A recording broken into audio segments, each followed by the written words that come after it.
Hello students, कैसे हो। मैं आशा करता हूँ कि आप ठीक होंगे और भविष्य में भी कोविड-19 की पालना करते हुए ठीक रहेंगे।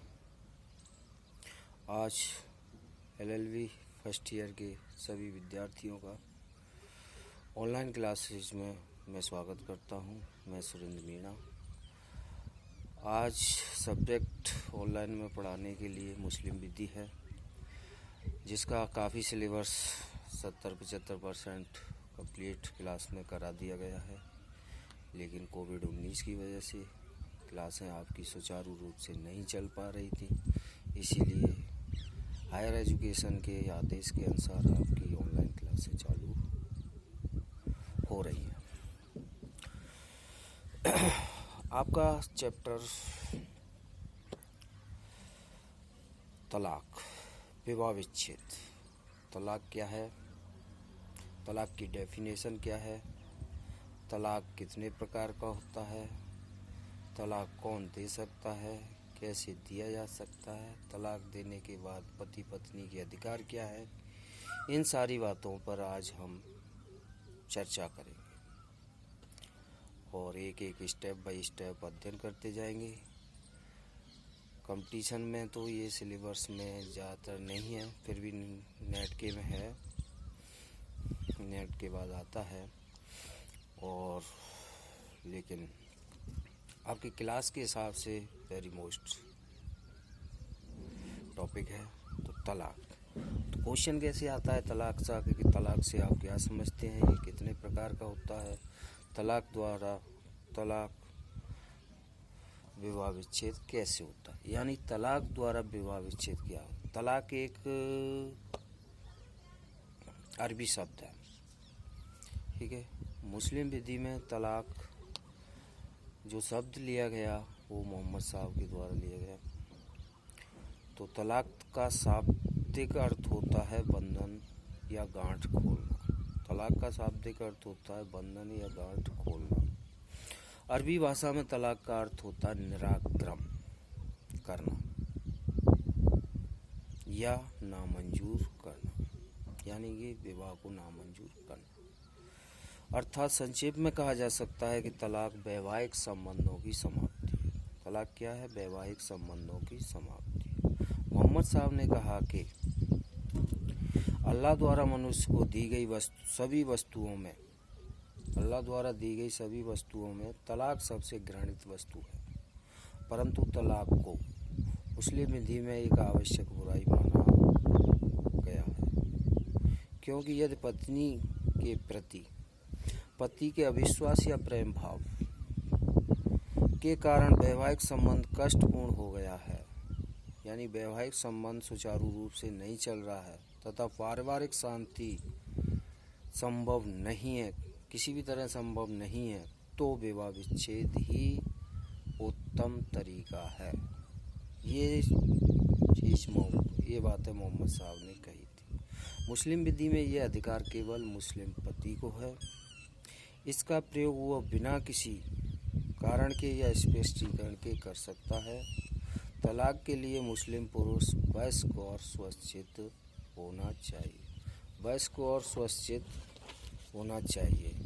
तो तलाक के लिए सामर्थ्य यानी कि क्षमता, कौन व्यक्ति तलाक दे सकता है, इस के बारे में अपन चर्चा करेंगे। तो शिया विधि के अनुसार, शिया विधि में जो सामर्थ्य है तलाक देने की, यानी पुरुष की सामर्थ्य, उसमें क्या है कि एक तो पहली बात है वयस्क होना चाहिए, यानी कि बालिग, स्वशिक्षित होना चाहिए, जिसको उर्दू में आकिल कहते हैं, स्वशिक्षित होना चाहिए, जिसे उर्दू में आकिल कहते हैं, स्वतंत्र सहमति होनी चाहिए, जिसको मुख्तार कहते हैं, उर्दू में कहते हैं, और कार्य की जो प्रकृति है उसको समझने में सक्षम होना चाहिए, उसको उर्दू में कस्त कहते हैं, कस्त। यानी कि चार बातें हैं: वयस्क, स्वशिक्षित, स्वतंत्र सहमति और कार्य की प्रकृति में समझने में सक्षम। ये शिया विधि के अनुसार है। और जो विद्वान तैयब जी हैं वो डेफिनेशन कैसे देते हैं तलाक की? यदि पति अस्वस्थ चित्त है तो, यदि पति अस्वस्थ चित्त है तो उसकी ओर से उसके संरक्षक के द्वारा दिया गया तलाक मान्य होगा। यानी कि अस्वस्थ चित्त है तो, बशर्ते वो पति के लिए लाभप्रद हो, मतलब अस्वस्थ चित्त जो व्यक्ति है उसके लिए लाभप्रद हो तो संरक्षक द्वारा तलाक दिया जा सकता है। मुस्लिम विधि के अनुसार तलाक मौखिक या लिखित रूप से दिया जा सकता है। पत्नी की अनुपस्थिति में भी तलाक दिया जा सकता है। अगली बात आती है पत्नी की अनुपस्थिति में तलाक। इसमें क्या है कि मुस्लिम विधि में यह जरूरी नहीं है कि तलाक का उच्चारण पत्नी की उपस्थिति में किया जाए या उसको संबोधित हो, परंतु पत्नी की अनुपस्थिति उसे शून्य और निष्प्रभावी नहीं बनाती, यानी कि उपस्थिति आवश्यक नहीं है। अर्थात पत्नी की अनुपस्थिति में दिया गया तलाक वैध एवं मान्य है, परंतु पत्नी को नामांकित किया जाना आवश्यक है, यानी कि पत्नी का नाम आना आवश्यक है, उपस्थिति जरूरी नहीं है। ऐसे ही केस है एक आपका मोमडन लॉ में फूलचंद वर्सेस नाजीवली। उपरोक्त बाद में यह कहा गया कि सुन्नी शाखा में पत्नी की उपस्थिति या उसको संबोधित किया जाना आवश्यक नहीं। इसमें दोनों चीज़ें सिया विधि में, पत्नी की उपस्थिति और नामांकित किया जाना आवश्यक नहीं। दूसरा केस आता है आपका फरजद वर्सेस खानू बीवी। उपरोक्त बाद में कहा गया कि जहां तलाक पत्नी की अनुपस्थिति में दिया गया है तथा पत्नी को नामांकित नहीं किया गया है, वहाँ ऐसा तलाक अवैध होगा। ठीक है, वहाँ कैसा होगा? अवैध होगा। अब कुछ ऐसी भी परिस्थितियां हैं जिनमें तलाक दिया जाता है, जैसे विवशता की स्थिति में, नशे की स्थिति में और मजाक की स्थिति। तो ये तीन स्थितियां हैं, विवशता यानी विवश करके, नशे में और मजाक में भी तलाक दिया जा सकता है। लेकिन ये तीन स्थितियां हैं तो दोनों शाखा में, यानी मुस्लिम विधि की जो भी शाखा है उनमें ये किस में मान्य होगा किस में अमान्य होगा, ये बात करते हैं। तो सुन्नी विधि में तीनों अवस्थाओं में मान्य और प्रभावी।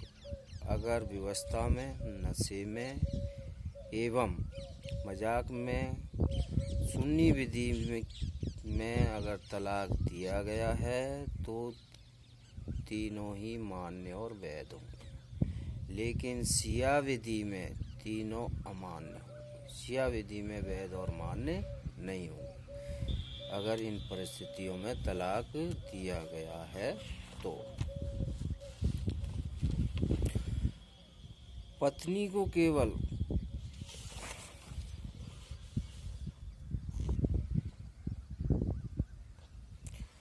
ठीक है, ये चीज़ इंट्रोडक्शन टाइप है, यानी परिचय है एक तलाक का। अब तलाक के प्रकार हम आगे अगले वीडियो में चर्चा करेंगे। आज के लिए धन्यवाद।